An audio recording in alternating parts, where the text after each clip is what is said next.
Power isn't given. It isn't earned through hard work alone. It's perceived, constructed, and defended within the human psyche. Today, we unlock the invisible architecture of influence, the psychological laws every human plays by, and few consciously understand. This isn't just strategy. This is the deep art of becoming someone the world responds to, respects, and cannot ignore. Imagine walking into any room and having your presence matter before you speak. Imagine knowing exactly why some people effortlessly rise while others, despite equal effort, stagnate. If success isn't just about talent, but the psychological laws of power that govern every person you interact with. These laws aren't taught in schools. They aren't part of polite conversation, yet they decide who leads and who follows. Today, you're going to perceive reality deeper than most ever do, because true power begins within the human mind. By the end of this reveal, you won't just absorb ideas, you'll begin thinking differently. Let's begin with the bedrock, perception. You see, humans do not respond primarily to reality, they respond to interpretations of reality. Perception isn't a mirror, it's a lens shaped by psychology and expectation. Law number 1, stand above. Hard work alone is invisible unless others recognize it. The world doesn't reward effort, it rewards impact and presence. In life, there are many who work quietly, diligently, and with merit, yet they remain unnoticed. Why? Because they blend into the noise of the world. Your mind must learn to stand out, distinctly and unapologetically. Philosophically, this speaks to existential authenticity. Your existence must be perceived as unique to be valued. This foundation extends beyond work.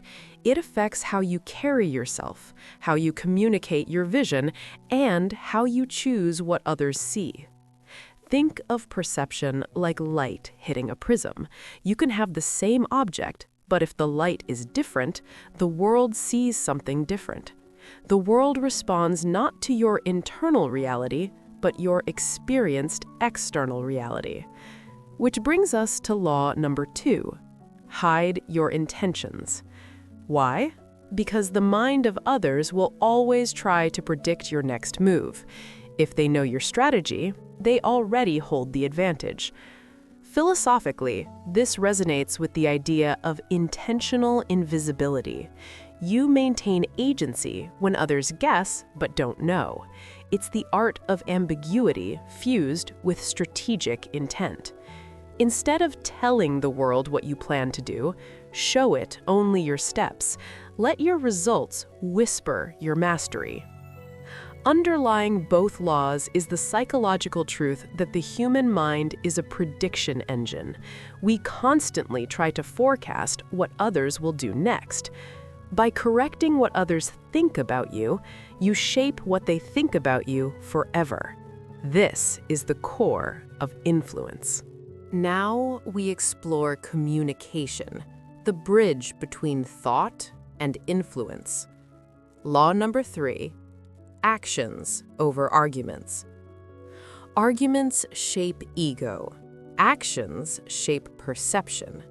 A person who argues often reveals insecurity, whereas someone who acts demonstrates certainty. Philosophically, words are temporary shadows of thought, but actions are the substance, the manifestation. In psychology, this mirrors the cognitive dissonance principle.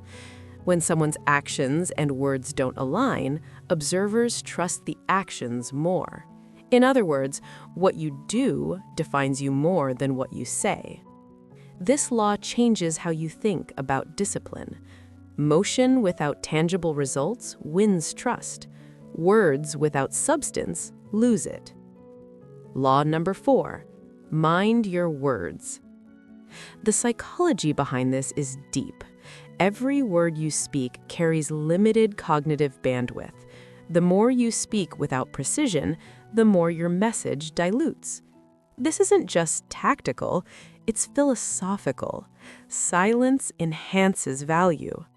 Words are like currency. Spend them wisely. There's a Greek philosophical concept called logos, which is the idea of purposeful, meaningful speech. Ancient thinkers believed speech should be measured, intentional, and rooted in reason, because the world judges not the quantity of speech, but the quality. When you speak with intention, people listen. When you constantly echo thoughts without purpose, people tune out. This law teaches a simple psychological truth. People remember intention before verbosity. Now, combine those two laws and you reshape your influence from the invisible to the undeniable. One creates credibility, the other builds attention. And in a world drowning in noise, attention isn't given freely. It's mined by those who respect silence over constant chatter. Now let's ascend to the next layer. Law 5. Timing is everything. Power isn't just about what you do, it's about when you do it. In psychology, humans are responsive to rhythm and expectation. A person who rushes reveals impatience, not because they lack discipline, but because their internal narrative is deprived of timing mastery. Strategic timing is decision-making calibrated with situational awareness. This is where many fail. They confuse urgency with importance. Urgency is loud.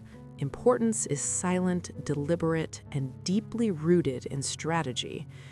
Philosophically, this speaks to the concept of kairos, the right or opportune moment, rather than chronos, chronological time. Ancient rhetoricians believed that persuasive power emerges not merely from strong arguments, but from perfect timing. Understanding timing means measuring the moment before acting, creating tension before resolution, and allowing silence to build expectancy. But timing is only one part of patience's power. Law 5, emotional mastery over reaction. Emotion is immediate. Influence is delayed. Most people react. The powerful respond. There's a significant psychological principle here: emotional regulation. When you control your emotional reactions, you shape your outcomes. That doesn't mean suppressing emotion, it means channeling emotion into strategic decision points. Think of anger, fear, and desire not as impulsive urges, but as feedback systems. You don't act on them immediately, you interpret them, then decide what behavior serves you best. History's greatest thinkers, from Marcus Aurelius to Nietzsche, all understood that mastery of emotion is mastery of self. The world cannot control what you choose to do with what you feel. This chapter's core truth: timing plus emotional regulation shapes influence. You don't just react to life, you sculpt your reaction into strategy. Here we enter the territory where human interaction becomes the battlefield of influence. Law number 7, use social intelligence.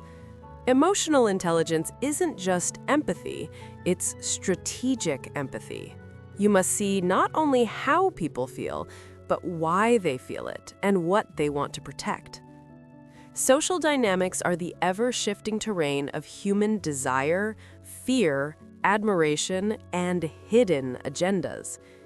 To influence someone, you must understand their internal motivations, not their external words. This is the essence of social psychology. Law number 8, shape perception, don't fight it. Never confront what others think they see. Instead, guide them toward what you want them to believe. Psychologically, the human mind resists change when confronted directly. but it adapts when it discovers truth itself. This is the subtle art of influence. In philosophical terms, this echoes Socratic irony, guiding others by letting them arrive at conclusions themselves, rather than forcing them to accept your perspective. The most powerful communicators do not coerce belief. They introduce context and let the mind fill the gaps. This chapter goes deeper. People trust what they discover, not what they are told. Now, let's talk about social rhythms. Law number 9, mirror before you lead. To influence a system, you must first understand and reflect its norms. You cannot lead chaos by contradicting it. You must first synchronize with the group's psychological baseline and then elevate it. This is the paradox of influence. It's a strategic patience, not passive, but observational and adaptive. Law number 10, align identity with purpose. People without internal direction are led by external forces. Power emerges when your internal narrative predetermines your external actions. This is psychological coherence, when your identity and purpose resonate without contradiction. Your life becomes meaningful not because of what you do, but why you do it. Philosophically, this reflects existential thought. Meaning is self-created, not discovered by chance. Law number 11, turn obstacles into fuel. Life will challenge you relentlessly. The psychology of resilience means transforming adversity into information about yourself. Pain isn't just suffering, it's data. When you stop resisting pain as punishment and start decoding it as feedback, you level up. This isn't positive thinking, it's strategic reinterpretation. Weakness becomes signal, not defeat. Law number 12, seek truth over comfort. Most humans prefer comforting illusions over uncomfortable truths, but influence, growth, and authenticity demand truth, even when it hurts. This is where human psychology intersects with philosophy. Comfort is temporary, truth is liberating. When you embrace truth over ease, your mind evolves, not just your circumstances. Law number 13, the power of self-observation. To influence others, you must first understand yourself. Self-observation is the psychological mirror that reflects hidden biases, fears, and motivations. Self-awareness leads to choice, and choice is freedom. Law number 14, patience with actions, impatience with excuses. You cannot control outcomes, but you can control effort without excuses. This is the discipline of self-responsibility. Law number 15, create, not just criticize. Vision without execution is fantasy. Creation is the psychological act of transforming internal ideas into external reality. Law number 16, influence without coercion. The highest level of power isn't domination, it's magnetic authority that draws cooperation rather than force.